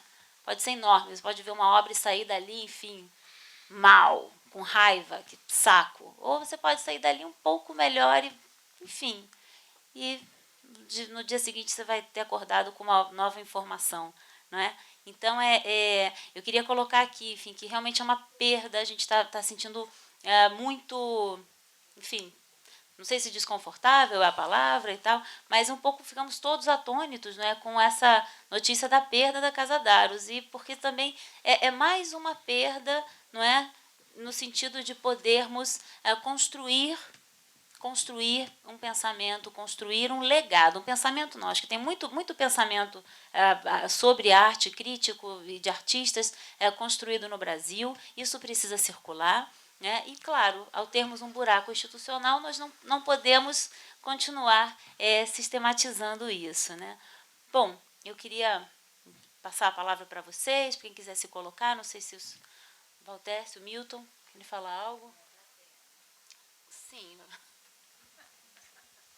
Não, eu só queria lembrar um episódio curioso que você sabe que a Tate Modern, né, que é uma galeria mais ou menos recente, inaugurou a primeira com uma exposição da própria coleção. Mas a primeira exposição que não foi da coleção foi uma exposição chamada Century Cities, que reuniu 9 cidades do mundo todo nessa exposição. E uma das cidades era o Rio de Janeiro. Foi uma exposição curada pelo Paulo Venâncio Filho. E eu morava lá já, isso foi em 2000, né, que inaugurou, eu morava lá já há 6 anos, e eu percebi coisas muito curiosas. Primeiro que a curadora, uma das curadoras importantes da exposição, eu dei uma palestra lá uma vez, ela veio me procurar depois e veio falar sobre o que eu apresentei, mas ela falou, olha, eu vou falar uma coisa, eu fiquei surpresíssima quando eu fui ao Brasil por causa da Bienal Mercosul, e descobri que se faz arte lá. Eu falei, como assim? Ela falou, não, consertando, né? Eu descobri que se faz arte de altíssima qualidade, o que me levou a incluir o Rio de Janeiro nessa exposição. Eu não sabia se ficava, de novo, lisonjeado ou muito decepcionado. Pois o que aconteceu é que essa exposição reunia Nova York, Londres, Paris, Tóquio, Rio de Janeiro, outras cidades que eu não me lembro, uma cidade africana. A exposição do Rio talvez fosse a melhor, não é? Moscou era fantástica, né? Tinha coisas inacreditáveis, e as outras que criaram expectativas não deram conta, Nova York, por exemplo, Paris, não eram boas exposições. Mas a exposição do Rio de Janeiro reunia trabalhos da época neoconcreta, arquitetura, né? Como foi comentado aqui, a melhor arquitetura do mundo, se a gente quiser tirar uma onda, né? Bossa nova, cinema novo, percebe? E havia um choque incrível dos espectadores, enfim, declarados de várias maneiras, com o conteúdo da exposição. Como que estivessem indignados, né? Como? Isto é arte brasileira? Arte brasileira, para mim, é uma outra coisa. Sei lá o quê, papagaio, um exótico qualquer, percebe? E ficaram ofendidos, de certa forma, entendeu? De ver que havia ali um diálogo incrível, né? Riquíssimo, com modelos europeus ou norte-americanos. Foi ótimo o saldo da exposição, né? Mas toda essa surpresa, né, de finalmente as pessoas verem que se produzia uma arte diferente do papagaio, do exótico, etc. Uma outra coisa que aconteceu, o Thierry Deduve, que é um historiador e crítico belga, né, que tem alguns textos traduzidos em português, ele estava visitando uma exposição no MAC, Niterói, onde havia alguns monocromos do Hélio de Sica, e eu estava do lado dele, uma pessoa com quem eu conversei algumas vezes lá na Inglaterra, e ele falou assim, diante dos monocromos, de alguns trabalhos do Hélio de Sica, ele falou, eu vou ter que rever a minha história da arte, porque eu achava que o Ellsworth Kelly havia feito isso antes, né? Então, percebe, a gente vive dessas surpresas, né? A nossa própria brasilidade, né, se espanta com aquilo que produzimos, né? Sei lá, existe arte brasileira? Existe. Lígia Clark. Aonde? No MoMA. Né? Existe arte brasileira? Existe. Mira Sendel. Aonde? Na Tate Modern. Existe Hélio de Sica? Existe. A exposição da Hélio de Sica levou 9 anos para migrar de Roterdã para o Rio de Janeiro. 9 anos. Né? O primeiro catálogo grande dedicado à obra do Hélio de Sica continha textos em holandês. Textos brasileiros escritos em holandês, aos quais nós não tínhamos acesso. Poucos de nós lemos holandês, né? Então, eu acho que o Voltaire, a colocação do Voltaire, ela politiza, né? Ela traz um teor político que eu acho que é importante que a gente aguce os nossos ouvidos, porque essa é a questão, né? Não se trata de localizar ou denominar a tal da brasilidade, né, características, traços formais ou conteudísticos na produção dos artistas brasileiros. Mas de pensar isso, né, o que nos impede de reconhecer que existe arte brasileira? Né? Eu acho que tocou no X da questão. A minha contribuição, vejam, ela é datada, escrito em 99, num país estrangeiro, onde me provocavam, né, para reagir daquela maneira que eu reagia. Né?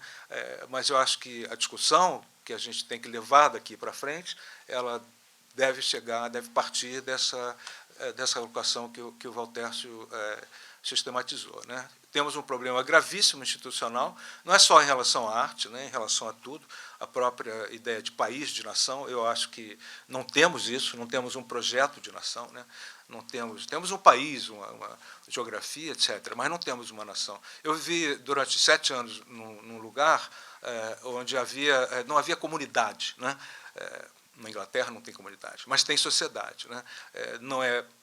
Eu sofria muito com as diferenças. Né, vejam, os chefes de departamento acharam que eu era um realismo mágico, né, algo do tipo. Eu tive muitas dificuldades com eles, de todos os tipos. Mas eu percebi isso, falta a nós um projeto de nação, né, um projeto de Brasil.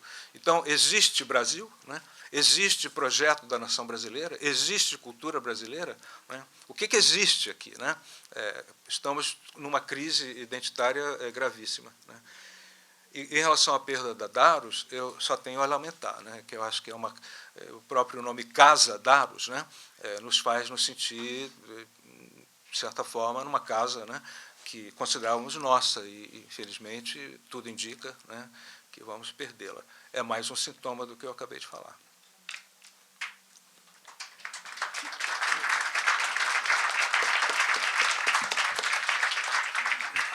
Eu só gostaria de acrescentar uma coisa que me parece fundamental nessa nossa conversa.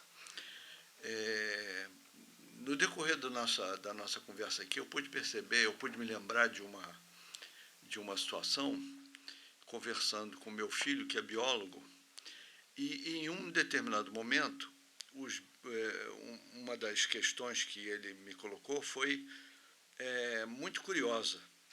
Ele resumidamente, eu vou tentar resumir um pouco uma questão tão difícil de ser resumida até, mas, de qualquer maneira, o que os biólogos acham é que os peixes não existem. E eu fiquei muito curioso com isso. E perguntei para ele o que ele queria dizer com isso. Então, o que ele disse é o seguinte: os peixes não existem porque não existe nenhuma característica que os peixes tenham que sejam específicas do peixe. Isto é, o peixe nada, outros animais também nadam. O peixe respira por guelras, outros animais também respiram por guelras. Os peixes têm escamas, os outros animais também têm escamas. Então, não existe especificamente uma característica que só o peixe tenha. E, de uma certa maneira, essa história me lembrou aqui a questão da identidade. Quer dizer, de uma certa forma, mesmo que nós não tenhamos, como artistas brasileiros, guelras, escamas e essas coisas todas, o peixe existe. Não é? Quer dizer, a arte brasileira existe, apesar de não ter nenhuma característica própria. E mesmo que ela não tivesse essa característica própria, ela seria um peixe.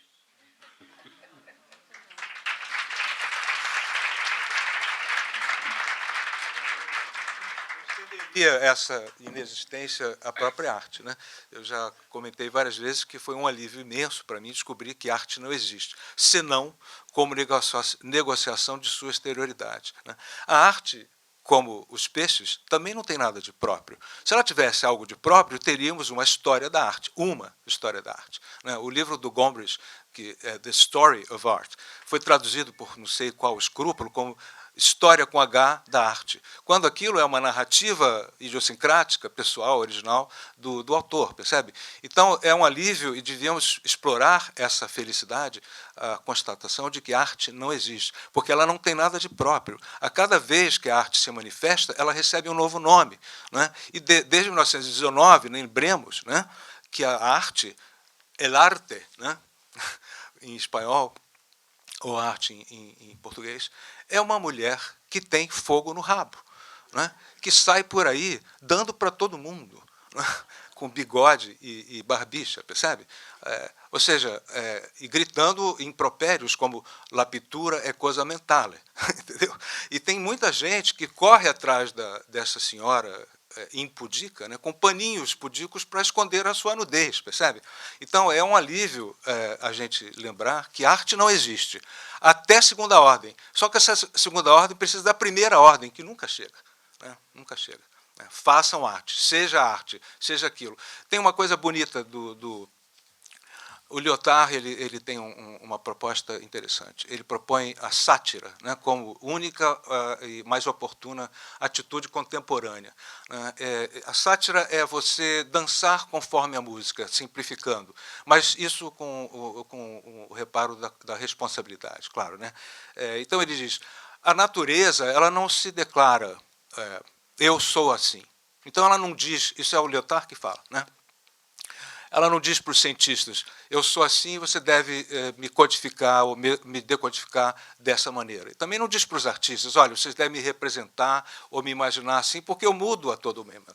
Então, ele fala, os artistas ensaiam, eles erram, eles experimentam, eles estão sempre especulando. É o experimental, o que se parece muito com a arte, né? O experimentar é o que se parece mais com a arte, né? Quebra de paradigmas, sempre essa negociação que eu falei com a sua própria exterioridade, percebe? A exterioridade talvez seja a única coisa que a arte tem de próprio, né? Porque se você ficar no interior da arte, você vai cair numa coisa ensimesmada, né? Que a história da arte dá muito bem conta, né? Mas não confundir arte com história da arte, né? Não confundir arte com cultura. Embora essa confusão seja produtiva, eu acho, hoje em dia, a produção de arte e cultura, essa confusão ela é produtiva, produz confusão, mas eu acho que a coisa mais produtiva que a gente tem atualmente é a confusão, é a perplexidade, né? A gente não tem mais as certezas modernas, né? De A para B, de B para C, etc. Agora, a qualquer momento, a gente tem que criar uma equação diferente, percebe? Então, essa coisa, o peixes não existem, isso lembra aquelas taxonomias de Borges, né? Lembra na introdução de As Palavras e as Coisas, o Foucault cita a taxonomia do Borges. Os animais se dividem em aqueles que acabaram de derrubar a bilha de barro, né? Aqueles que gostam de comer de madrugada, enfim, uma taxonomia, uma classificação completamente arbitrária, né? E a arte, na verdade, é isso. É uma classificação de coisas que não existem e que são arbitrárias, né? E que produzem, eventualmente, arte, né? Bom, vamos abrir agora para perguntas.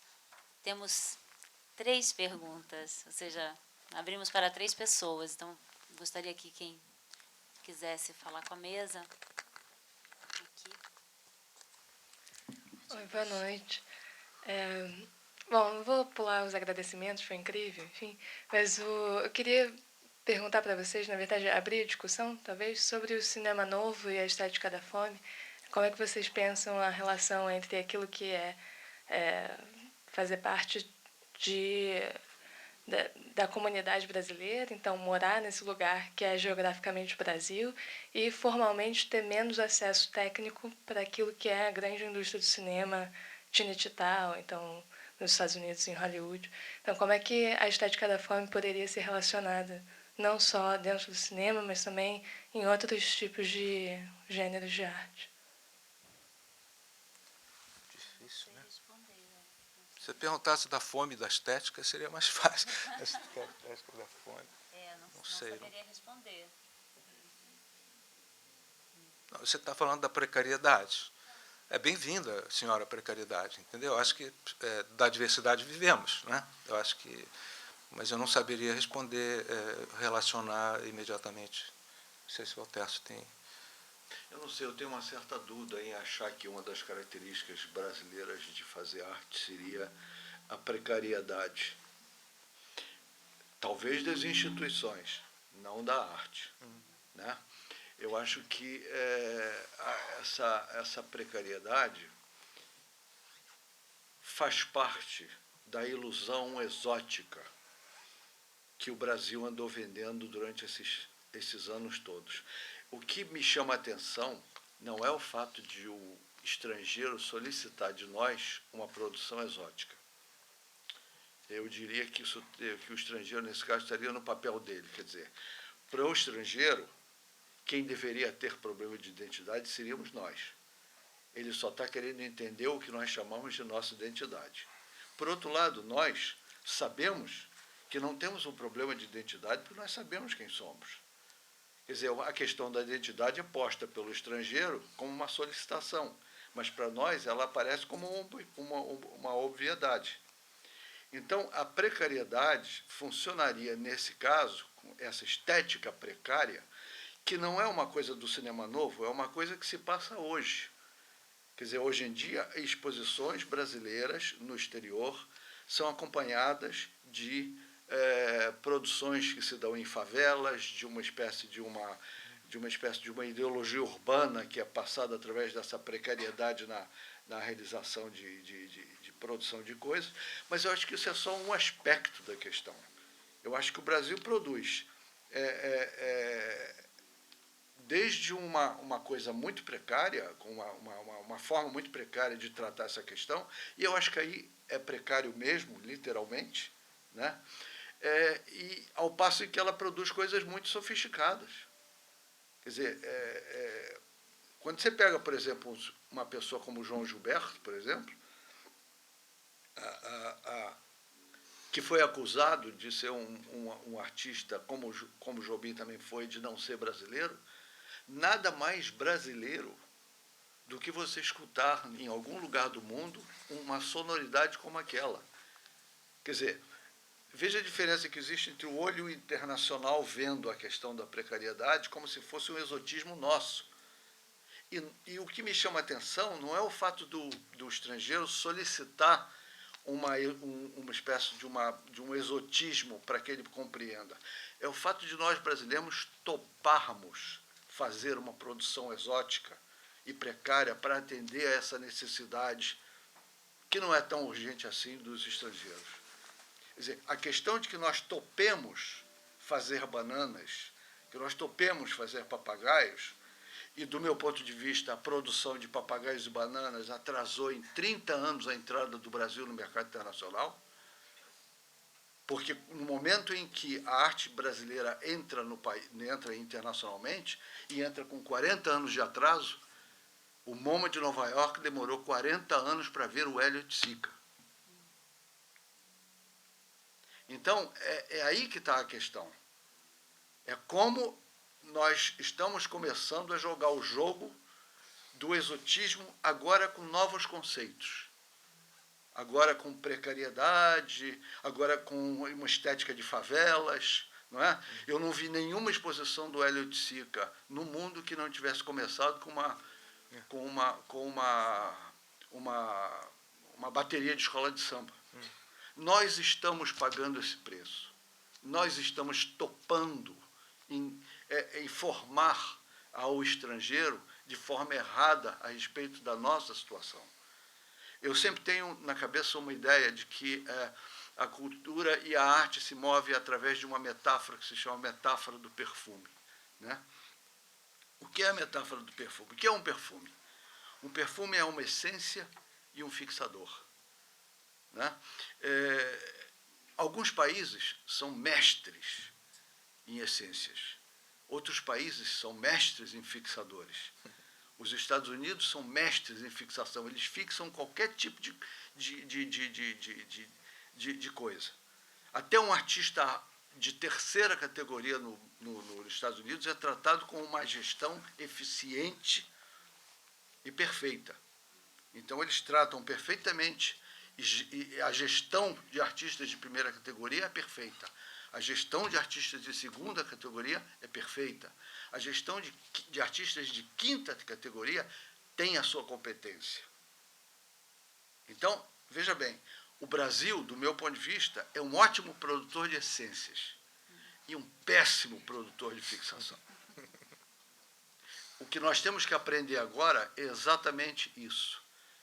Como incorporar um processo de fixação à produção das essências. Porque se nós ficarmos o tempo todo privilegiando um artista tão importante como Elliott Sica, porque interessa ao mercado internacional valorizar a mitologia pessoal de um artista e não a sua complexidade estética, nós estamos entrando de novo, e agora, voluntariamente, no mesmo problema.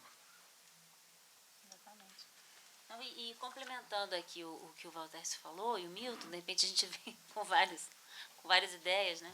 Mas complementando isso, justamente, aí me lembra o quê? O que a gente tinha nos anos 70, né? 60, 70, você falou do cinema novo e tal, mas o que a gente tem? A gente tem a Tropicália, né? A Tropicália, que na verdade é um movimento cultural, né? Não era exatamente um movimento que aconteceu na música, mas na música, no teatro, no cinema. E o que deu origem ao nome Tropicália foi justamente um trabalho do Elliott Sica, que justamente quando se legitima esse movimento cultural que é ativo durante 2 anos, um pouco mais, ele vem a público dizer que ele não tinha nada a ver com aquilo, que o trabalho dele, a instalação Tropicália, enfim, batizou aí, digamos, esse movimento cultural, mas ele não era um artista Tropicália. Justamente ele tentava, ao explorar o exotismo e os estereótipos, ele buscava a crítica, né? Criticar e também apontar para uma certa, positivar talvez, mas de um modo bastante crítico,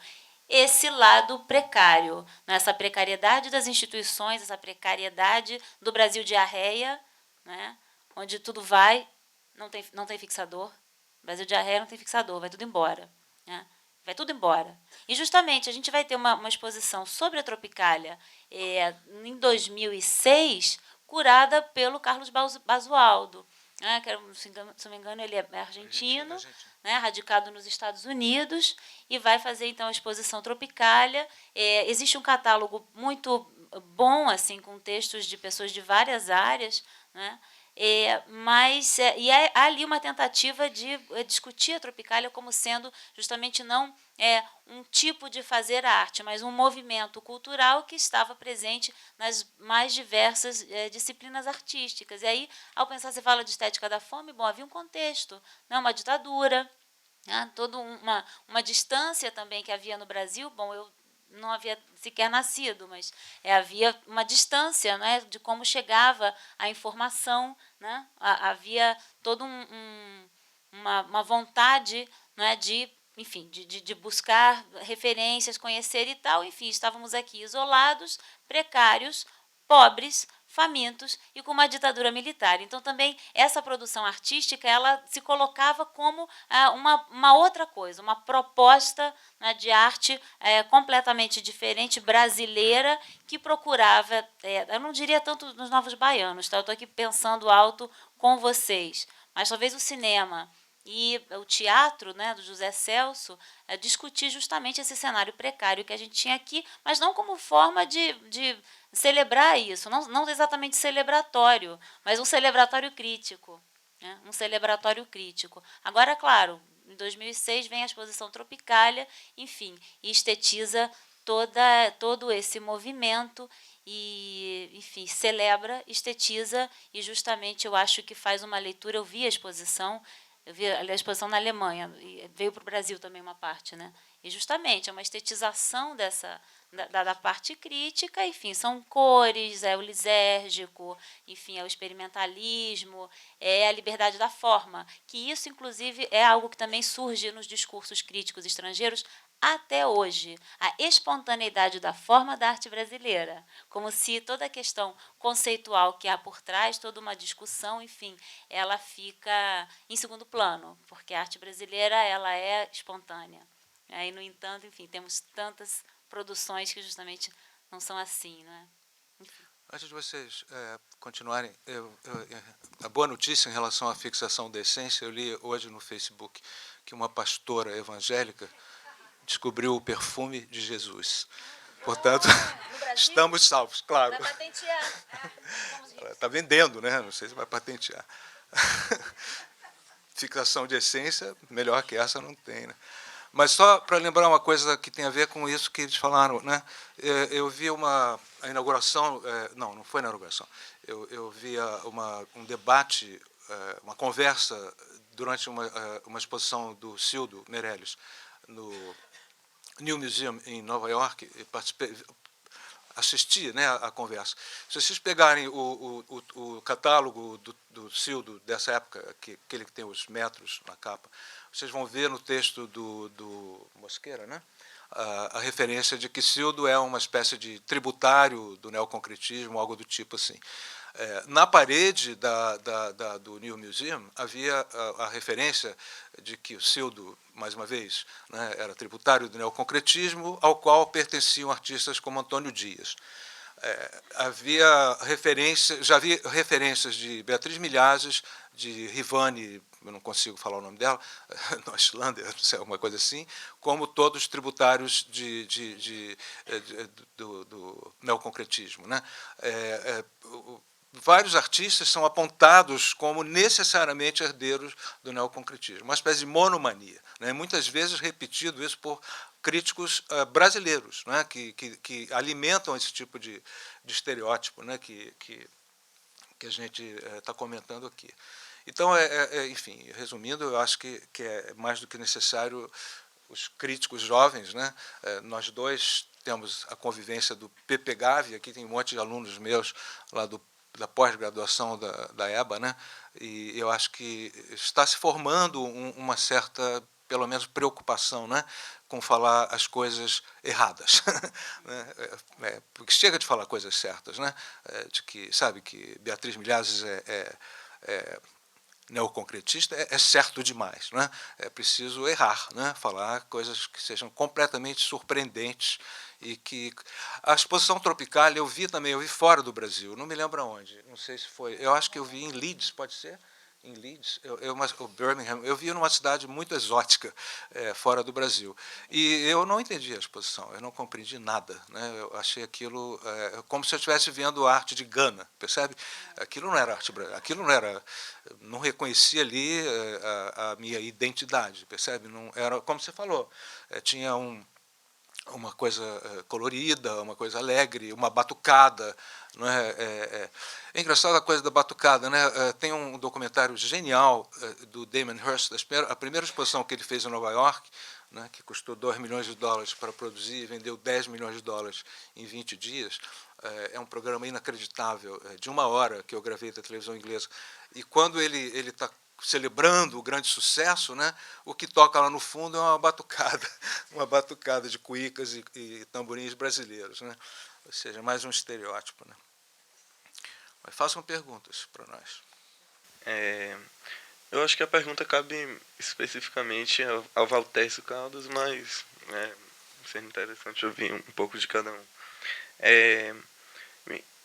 Pontuando um pouco a questão do site específico no Brasil, se mais que em outro lugar é um campo minado, e falando um pouco sobre a questão dos relatos autorizados, no caso, o que o artista considera como integridade da obra perante as instituições, que naturalmente podem burlar isso. Eu queria saber qual costuma ser a atitude possível do artista diante dessa atitude das instituições.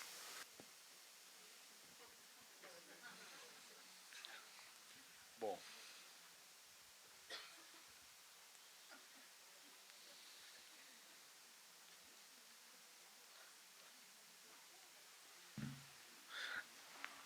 essa questão das instituições, ela se cuida mais em função da questão da cultura. Né? Eu tenho para mim que a arte funciona de uma maneira diferente. Ela não é exatamente relacionada às instituições. Eu diria até que ela não tem nada a ver com as instituições. A arte é uma outra coisa. Né? A instituição, como eu falei para vocês, que é digamos assim, um instrumento da cultura, né? É o fato de que você sistematiza conhecimentos. Né? A cultura você sabe o que é, a arte você não sabe o que é. Então, nessa pequena diferença de que... acabou aqui, né? Essa pequena diferença de que as instituições trabalham com algo conhecido e a arte trabalha com algo desconhecido, faz uma diferença muito grande, cria uma desproporção muito grande entre como cada uma delas trata dessa questão. As instituições competem entender ou sistematizar o conhecimento que é produzido pela arte. De uma certa forma, acaba a arte ignorar um pouco as instituições. Por quê? Porque as instituições não trabalham com o desconhecido. E a arte trabalha especialmente com o desconhecido. Então, se a arte for contar com o conhecido como matéria de trabalho, ela não dá 10 passos. Né? Eu acho que se existe uma missão qualquer para um artista, hoje em dia, do meu ponto de vista, seria que a função do artista seria, digamos assim, melhorar a qualidade do desconhecido. Essa seria a função especial do artista em relação a esse sentido, porque ele considera o fato de que existe um elemento que não se dá na arte, e como o próprio Milton falou, faz parte da arte não ser definível. Se ela fosse definível, ela acabaria. Quer dizer, a arte não é uma coisa que existe. Eu diria que a arte é uma coisa que se faz. Mais do que existir, ela se faz. E ela se faz todo dia. Né?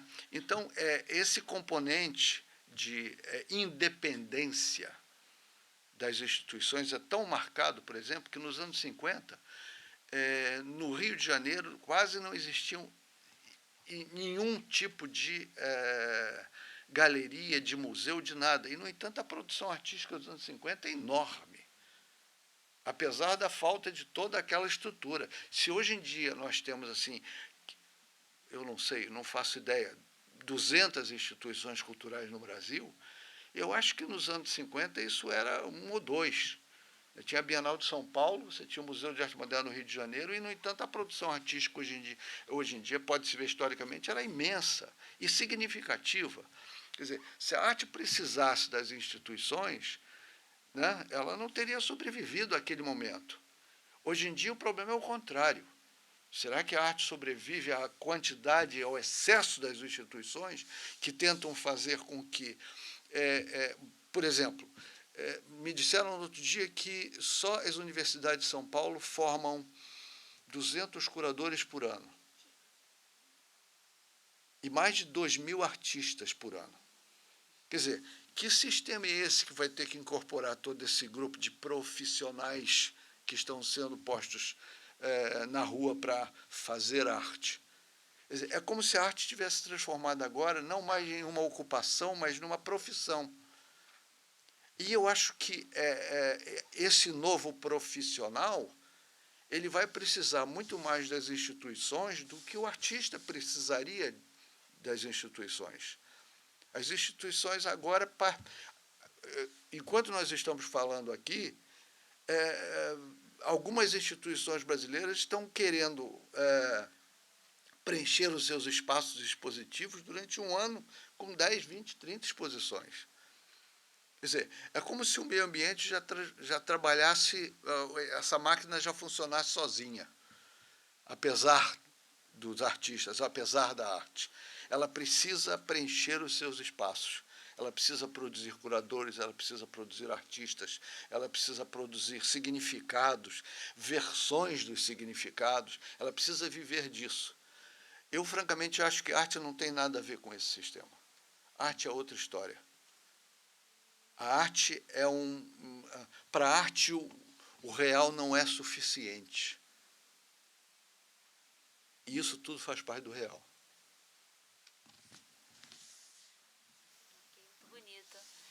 Bom, acho que com essas palavras, enfim, podemos encerrar aqui o nosso debate. Não gostaríamos, né? Enfim, eu recebi um recado aqui, mas infelizmente vamos ter que cortar a próxima pergunta. E eu gostaria de agradecer, então, acho que foi muito produtivo aqui, muitas ideias surgiram e questionamentos. E que assim seja, né? Sempre que, se a gente não questionar, só a crise nos move, né? Se a gente fica acomodadinho, enfim, não saímos do lugar. Então, que venham os questionamentos e as reflexões produtivas. Muito obrigada.